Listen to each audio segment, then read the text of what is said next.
Assalamualaikum warahmatullahi wabarakatuh. Halo sahabat elektorial di rumah dimanapun kalian berada di seluruh penjuru Nusantara. Senang sekali saya Sasa Irma bisa menyapa sahabat elektorial semuanya di channel kesayangan kita di Elektorial Podcast KPU Kota Blitar. Oke, bicara soal pemilu nih, ini sudah semakin di depan mata, sudah kurang dari 100 hari lagi pemilu akan dilaksanakan. Tentunya semakin dekat dengan pemilu akan semakin dekat pula dengan masa-masa kampanye. Nah, mungkin sobat elektorial di rumah ini masih banyak yang belum tahu tentang bagaimana saja tahapan dan juga hal-hal apa saja yang boleh dan tidak boleh dilakukan selama masa kampanye nanti. Untuk menjawab semua pertanyaan sobat elektorial di rumah dalam episode Sinergitas KPU dan juga Bawaslu menjelang tahapan kampanye tahun 2024. Kali ini saya sudah ditemani oleh Bapak Aziz dari Bawaslu Kota Blitar dan juga Ibu Nini Solika dari KPU Kota Blitar. Selamat datang di Elektoral Podcast KPU Kota Blitar, Bapak Ibu. Oke, siap. Bagaimana kabarnya hari ini? Alhamdulillah, luar biasa. Masya Allah. Ibu, gimana kabarnya? Alhamdulillah sehat. Oke, ini cuaca lagi panas-panasnya, jadi sangat mendukung dengan suasana sekarang yang juga lagi panas banget menjelang pemilu. Jangan toh, anget aja. Oh iya betul.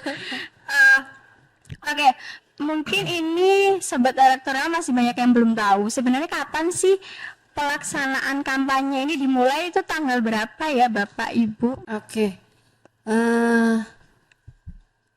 Kalau sesuai dengan tahapan pelaksanaan kampanye, pendaftaran itu dari tanggal 4 sampai tanggal 24 November 2023. Tanggal pendaftarannya ya. Iya. Di situ. Terus kemudian nanti teman-teman partai politik bisa daftar di Blitar. Nah, nanti dari situ nanti akan diterima oleh teman-teman dari Helpdesk KPU Kota Blitar terkait sebenarnya dari teman-teman itu sudah memenuhi syarat atau belum, persyaratan apa yang harus dilengkapi, terus kemudian dicukupi terkait dengan persiapan untuk kampanye di teman-teman itu. Mungkin Bapak tambahkan. Terima kasih Mbak Sasa. Kalau menambahkan sedikit dari Mbak Nini tadi, karena kampanye itu dimulai tanggal 28 November nanti ya. Jadi sebelum itu kan disebut pra-kampanye. Kalau nanti kampanye itu dimulai tanggal 8, startnya sampai tanggal 10 Februari. Nah, setelah 10 Februari itu artinya masa tenang, tenang sampai tanggal 13. Di tanggal 14-nya nanti coblosan. Jadi kalau kapan mulainya sampai kapan berakhirnya kampanye itu saya mengartikan seperti itu. Jadi dimulai tanggal 28 November 2023 sampai 10 Februari 2024. Setelahnya 3 hari masa tenang, tanggal 14 coblosan. Mungkin gitu. Baik. Iya. Bu Nini, kemarin juga baru saja keluar nih DCT-nya ya. Iya. Kira-kira ada berapa partai Bu yang akan mengirimkan calonnya untuk mengikuti pemilu nanti? Kalau di Kota Blitar ada 17 partai 17. politik. 17. Nah, kemarin pas sudah ditetapkan DCT itu ada 284 calon untuk pemilu legislatif di Kota Blitar. Ini nanti yang akan ikut serta di dalam kegiatan pemilu di 14 Februari 2024. Jadi ada 284 dari 17 partai politik. Satu partai politik yang tidak ikut di Kota Blitar yaitu satu partai buruh. Memang tidak ada dari awal itu tidak mendaftarkan, tidak ada yang mendaftar di Kota Blitar. Kalau di kabupaten kota lain saya ingin juga ada gitu. Cukup banyak ya Bu ternyata. 17. Iya. 17 partai politik. Kembali lagi tadi kan sudah disampaikan kalau masa-masa kampanye ini mulai dari tanggal 28 November. Iya. Ya. Tapi ini kita sudah melihat ada banyak sekali kayak bendera partai, terus juga mungkin baliho dan juga poster-poster tuh sudah mulai terpasang di mana-mana Pak. Bahkan juga sudah di ruang publik. Ini dari Bawaslu sendiri bagaimana sih Pak menyikapi hal tersebut? Siap. kemarin sebelum diumumkannya DCT ya, Ya. itu sebenarnya sudah banyak juga dari peserta pemilu itu yang memasang APS di tempat umum, di jalan-jalan protokol, terus ada bendera-bendera juga. Nah, pas waktu sebelum diumumkan ditetapkannya DCT, baliho-baliho ini kan belum ditetapkan jadi calon ya, masih Ya, bakal iya. calon. Nah, masih berkemungkinan nanti belum menjadi calon gitu. Jadi kemarin ya dari Bawaslu masih mentolerir lah, nggak apa-apa lah. Terus waktu menjelang pengumuman DCT, di Bawaslu juga sempat mengundang parpol juga, dikasih himbauan untuk nanti setelah diumumkannya DCT untuk menurunkan APS APK-nya, APK ya APK yang apa itu yang berbau unsur ajakan, terus usaha untuk meyakinkan, ada contrengnya, pakunya, coblos saya, pilih saya, seperti itu yang memenuhi unsur APK. Itu kita himbau untuk menurunkan, diberi waktu. Kalau ketua kemarin tuh bilang ke parpol dikasih waktu 14 hari setelah keluarnya surat kemarin tanggal 30, jadi dari tanggal 31 sampai nanti tanggal 13 November 2023. Jadi banyak juga yang sudah mencopoti APK-nya sendiri-sendiri. Jadi nanti setelah tanggal 13 November bertepatan juga dengan pengumuman presiden dan wakil presiden juga lah ya. Iya. Ya, nanti kita pantau lagi, kita inventarisir lagi mana yang masih melanggar. Kalau ada yang masih melanggar, tetap kita himbau ke parpolnya. Berarti memang sudah ada teguran lisan ya Pak untuk partai-partai yang memasang bendera-bendera itu tadi. Ya, selain teguran lisan, kami juga bersurat semua ke gitu, parpol-parpol, ya. sudah bersurat semua. Dan ada juga parpol yang sempat menghubungi ke Bawaslu, bahwasannya mau diturunkan sendiri sampai tanggal segini gitu. Silahkan, nggak apa-apa, karena nanti kalau kelewat tanggal yang telah kita sepakati, mungkin nanti kita yang akan menertibkan. Tapi kita ada himbauan dulu ke parpol-parpol itu. Oke. Untuk pemasangan APK sendiri nih Bu, ada nggak sih ketentuan atau mungkin hal apa saja yang perlu diperhatikan? Mungkin tidak boleh dipasang di area apa atau seperti apa, mungkin bisa disampaikan. Kalau secara khusus memang ya, tetapi berkembang kan kampanye itu nanti tidak hanya di tempat umum saja, tetapi kemarin juga saya yakin teman-teman juga tahu di lingkup pendidikan itu kan juga boleh kampanye di lingkup pendidikan, tapi ini atas seizin atau berdasarkan pertanggungjawaban dari penanggung jawab di tempat itu. Contoh misalkan tempat pendidikan di sini yang kami lihat adalah kampus untuk setingkat mahasiswa, tidak di dalam rangka SD, SMP atau SMA gitu. Nah, nanti ada batasan-batasan apa yang bisa teman-teman dari parpol ini ketika melakukan kampanye di situ, apa saja yang boleh dibawa dan enggak. Nah, ini kan juga berpengaruh sekali kepada bukan hanya tempat-tempat yang sifatnya itu sudah ditentukan titiknya.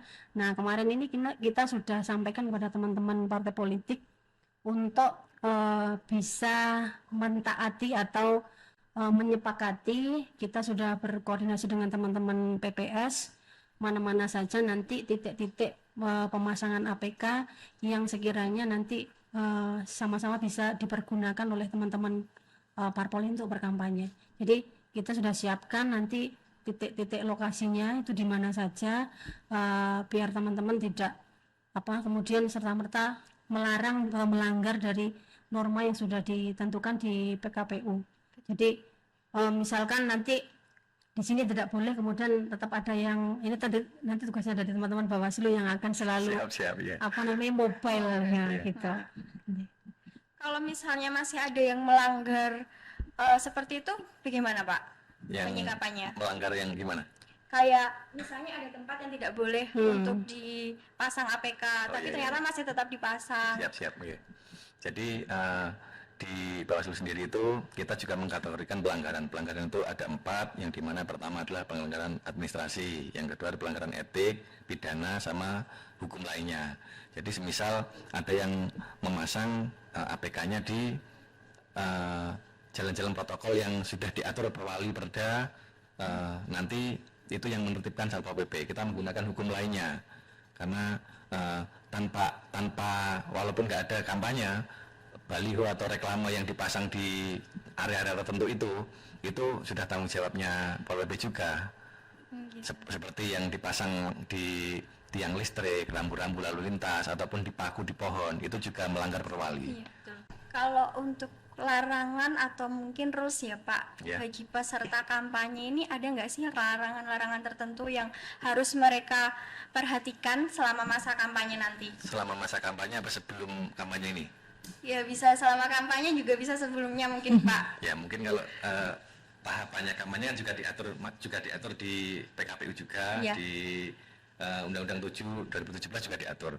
Jadi selama kampanye nanti silahkan memasang APK, silahkan berkampanye, tapi dengan mentaati aturan. Semisal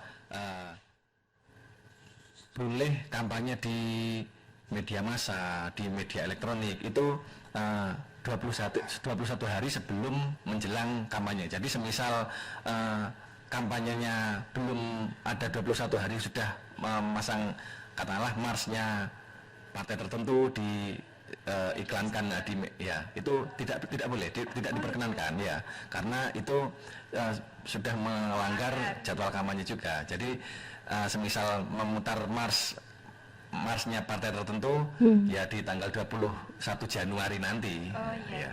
Jadi memang tidak boleh ya Pak kalau seperti itu. Ya tidak boleh. Ya. Oke, tadi disampaikan juga metodenya bisa melalui media sosial. Iya. Nah, kan metode daripada kampanye ini banyak sekali ya Bu. Salah satunya juga media sosial tadi. Bagaimana pendapat Bapak dan Ibu tentang pemanfaatan media sosial untuk panggung kampanye? Karena menurut saya ini akan sangat menarik sekali, karena media sosial ini kan dianggap sebagai satu media yang sangat efektif untuk menarik atensi banyak masyarakat tanpa harus terjun langsung ke lapangan. Terlebih lagi untuk kaum millennials dan juga Gen Z nih yang saat ini tuh sangat intens sekali menggunakan media sosial. Itu bagaimana pendapat Bapak dan Ibu? Iya, jadi gini, untuk media sosial itu kan juga didaftarkan ke KPU juga, dibatasi satu akun itu 20. Satu media sosial dibatasi 20 akun ya. Ya. Jadi harus resmi. Kemarin itu mintanya dari Polres Blitar Kota, mintanya akun yang resmi yang bisa dipertanggungjawabkan, baik emailnya atau siapa adminnya. Jadi misal ada akun bodong atau akun fake, nanti juga kesulitan juga untuk melacaknya.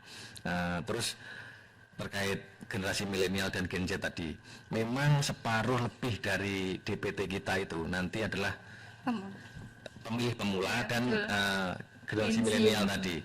Kalau generasi milenial itu kira-kira yang lahir tahun berapa ya? 90-an itu Pak. 90-an. 90 mau ke 2000, nanti 2000 ke atas udah Gen Z itu. Maksimal kira-kira usia 40 ya dikatakan milenial itu ya. 30 mungkin Pak. 30. Iya, Terus 30. Gen Z-nya? Gen Z itu mulai yang lahir tahun 2000-an itu Gen Z Pak. Oh gitu ya. Iya. Iya. Jadi separuh lebih dari DPT Blitar Kota nanti ada 119.000 sekian Pak ya. Iya. Nah itu didominasi oleh pemilih pemula itu tadi. Jadi memang banyak nanti baik peserta pemilu ataupun caleg-caleg itu yang menggunakan karena dari sekarang pun juga sudah banyak yang buat story ataupun dipasang fotonya di baik Instagram, Facebook atau medsos yang lain. Tapi terkait apa itu pemanfaatannya itu juga harus berhati-hati karena di tahun 2019 kemarin itu banyak yang melanggar itu di ASN malahan. Oh gitu. Ya di ASN itu banyak pelanggaran itu sekitar 1.500-an, tapi yang terbukti melanggar dan di punishment, ada punishmentnya itu ada sekitar 1.300-an nasional ya, nasional. Saya berharap nanti di 2024 nanti Kota Blitar tidak ada yang sampai melaporkan ke Bawaslu. Jadi perlu digarisbawahi hati-hati terkait untuk ASN ya, baik like, share, komen ataupun meneruskan pesan lah. Ini ku hati-hati. Harus benar-benar disaring ya Pak. Jangan Baik sembarangan. foto-foto pun juga harus hati-hati karena kita tidak bisa seperti kemarin-kemarin waktu foto itu masih menggunakan simbol-simbol baik gini ataupun gini, itu enggak diperbolehkan nanti. Karena ini mewakili salah satu parpol lah, simbol atau anunya partai gitu. Dari Bu Nini bagaimana pendapatnya? Kalau yang terpenting ya, kalau di media sosial yang penting memuat visi dan misi dari masing-masing calon. Terus kemudian ada foto secara calon itu, dan yang jelas tidak melebihi dari batas yang sudah ditentukan tadi. Kalau Pak Ajis tadi menyampaikan di kalangan ASN ya, terutama kemarin banyak persoalan yang sehingga dilaporkan ke Bawaslu. Ini juga kita tidak menutup kemungkinan justru dari masyarakat luas. Karena semuanya sekarang itu tantangannya kan serba teknologi. Kita lebih harus berhati-hati lagi terkait dengan konten, kemudian sikap dan cara kita untuk membijaki suatu, misalkan ada salah satu calon begitu, dia buat konten dan yang terpenting itu tidak menyinggung atau memuat unsur sara mungkin ya Bu. Dan sama ini Mbak istilahnya menjatuhkan ke salah Beberapa satu pihak, begitu. Jadi dia ya khusus di dirinya sendiri saja atau di partainya. Jadi enggak kemudian menyinggung dari partai lain atau calon lain yang akhirnya nanti muncullah persoalan baru yang seperti disampaikan Pak Ajis tadi, bukan hanya di ASN saja. Kita boleh secara hak memang memiliki hak untuk memilih ya siapa yang akan menjadi wakil kita, tetapi karena kita dibatasi dengan norma-norma itu, mohon nanti bukan hanya di kalangan ASN tetapi terutama kepada Gen Z ya, itu nanti tolong jangan terlalu tolong dipikirkan efeknya nanti seperti apa. Jadi karena segala sesuatu mesti punya sebab dan akibatnya, gitu aja. Jadi memang harus lebih berhati-hati ya Bu dalam memanfaatkan sosial media tadi.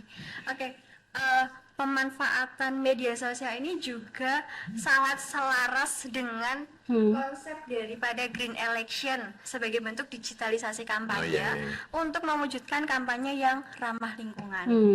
Nah, karena kan dengan memanfaatkan media sosial ini tadi bisa meminimalisir adanya sampah-sampah sisa dari peraga kampanye ya Bu.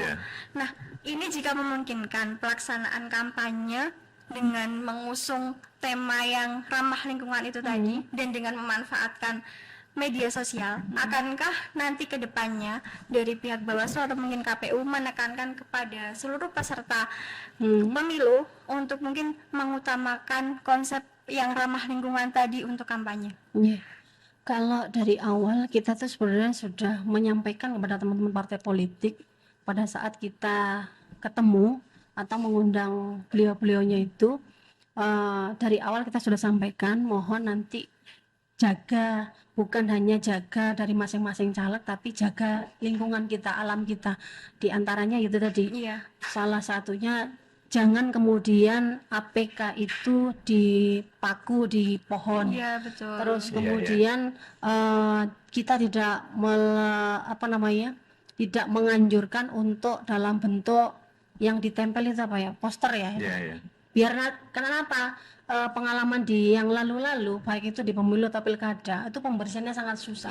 Betul. Terus kemudian ketika kita tempel satu sudah dibersihkan di sini, besok pagi itu sudah ada lagi. Iya. Itu yang agak agak ribet. Di luar itu pembersihan itu kan yang melaksanakan kadang mesti kita, Iya. KPU Bawaslu dibantu dengan pemerintah kota, dalam ini Pol PP. Nah, sampah dari APK itu yang kalau gede-gede itu mungkin masyarakat kadang minta Iya. untuk dimanfaatkan.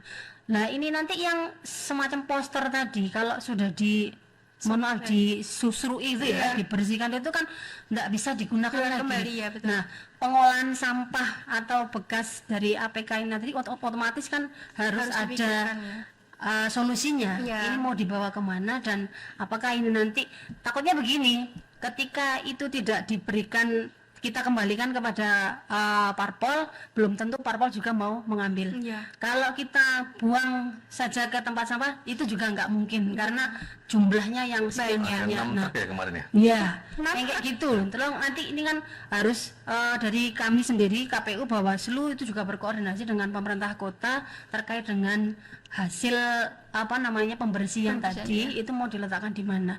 Mungkin secara teknis Pak Ajis sudah lebih matang ya berkoordinasinya. Ki lek dilumpukno nanggane salah satu tempat begitu aja mau ditaruh di KPU nggak mungkin. Nggak mungkin juga, Tempat ya. kita sudah seperti ini. Di Bawaslu lebih nggak mungkin lagi kan. Karena Bawaslu nggak punya gudang. Iya. Terus kemudian kalau diletakkan di pemerintah kota, mana tempat yang harus disepakati sehingga nanti begitu masa kampanye itu selesai, kita sudah masuk masa tenang, APK itu benar-benar bersih, sudah Iya, nggak iya, ada. betul. Jadi masyarakat dalam masa tenang benar-benar bisa menggunakan waktunya untuk Memilih. ini kira-kira siapa yang akan saya Iya, pilih betul. sebagai calon saya begitu. Kira-kira kok begitu? Iya, Pak Ajis. Ya, terima kasih. Terkait APK yang ramah lingkungan tadi ya. Jadi saya sepakat gini, kalau yang dulu kan terkait APK itu kan jumlahnya dibatasi juga. Iya. Itu juga mengurangi, salah satu cara lah untuk mengurangi itu yang ramah lingkungan tadi. Jadi semisal desainnya terus jumlahnya itu ditata.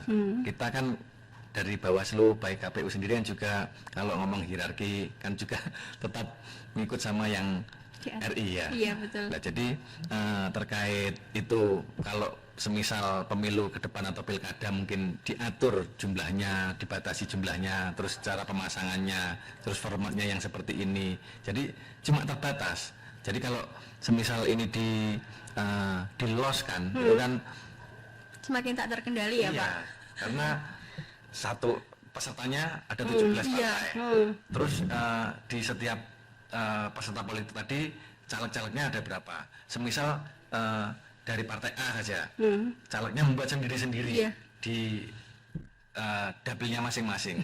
Nah, itu sudah menjauh. Lah, maksud saya yang 2019 saja waktu pembersihan APK itu sudah masyarakat sudah banyak yang mencopot sendiri loh. Itu. Oh, iya. Itu masih ada 6 truk. Lah, ngeman-ngeman juga. Ngeman juga. Jadi semisal kedepannya itu model kampanye itu di Media di sosial. media sosial itu kan malah lebih ramah lingkungan. Iya, betul. Terus dibatasi itu kan lebih menekan lagi efek dari kerusakan lingkungan tadi. Iya, Mungkin seperti itulah. Iya, iya, betul. Berarti memang media sosial ini juga ada plus minusnya juga ya, Pak. Plusnya bisa mendukung kampanye ramah lingkungan tadi gitu. Oke, mungkin terakhir nih, Pak. Bagaimana sih upaya dari KPU serta Bawaslu ini dalam berkolaborasi untuk menciptakan kampanye nanti yang biar damai terus aman? Iya, Itu iya. bagaimana? Jadi gini, saya itu berharap bukan hanya mitra kerja ya kalau sama KPU, Bawaslu sama KPU. Saya lebih pengennya tuh kita seperti keluarga lah, karena sukses tidaknya pemilu atau pilkada nanti itu ya tergantung penyelenggara ini. betul. Jadi saya tidak berharap seperti kabupaten atau kota lain yang ada itu yang apa itu KPU sama Bawaslu itu seperti istilahnya Masih kalau tegang gitu. maling tunggu duduk lah, kita anteni nomor awakmu kok. Iya, iya. Ya seperti itu. Jadi saling melaporkan. Saya nggak pengen seperti itu. Jadi Kota Blitar nanti harapannya kita bisa bareng-bareng mensukseskan pemilu nanti berjalan aman, damai dan lancar lah. Betul.